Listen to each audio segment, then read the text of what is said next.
stripping back that piece to make it look clean so you can take some photographs before we then take down the next layer of that bitumen that looks like it's a strip in the middle.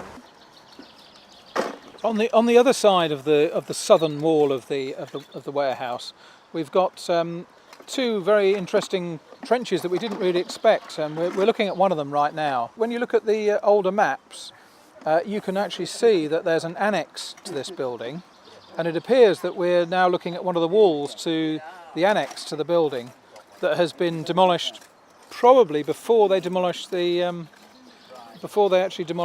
main warehouse. And what we're looking at now is where they've robbed out the foundation trench completely. So there must have been so much worthwhile brick in there that they've actually excavated out all the brick and taken it away and reused it or sold it. In the corner of the trench there's a dark spot. That dark spot is coal dust, compacted down coal dust, and that suggests that we're still in an area where the coal yard was previously, before they built the warehouse. But over the top of it there's large chunks of bituminous material that may well have been made by working on heating the coal, and it's possible they're creating tar to add to oakum to make caulking for boats. But what we wanted to investigate, and we're doing it over in the northwest corner, is matching up. So we're doing the same thing in both corners so we can see all four walls. Because obviously with this wall, where we are there, that's up against the canal. We don't know if that has extra foundations because it's next to the canal.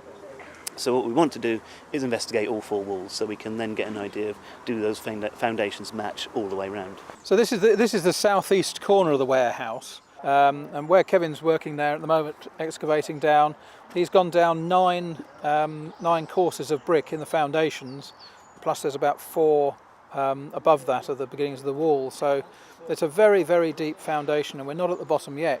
So I'm very, very much convinced now that that we really have got a 3-storey building. So we're up at the north end of the warehouse now, and we've done our sondage down to along the side of the wall.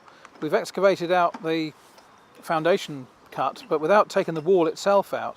You just can't fit in there really. So we've decided to go down to the top of the clay layer that we've experienced here, which would take in this trench to be natural.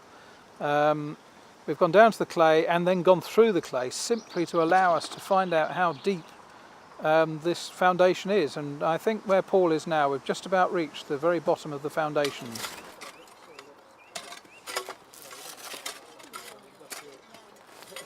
This is the other annex wall really that we're just starting to expose. It's really nice to pick this annex up because we weren't sure we were going to. We had a small post hole here from some sort of fence, but now we've gone through that layer and we can see that we've got the robbed out wall slot again of a wall for a small annex attached to the end of the warehouse, and in fact we've been very lucky to pick up a brick lined drain that actually either flowing out of the warehouse or in fact for down water, but I think it's coming out of the annex of the warehouse, maybe a sink, and all sorts of rubbish has gone down that hole.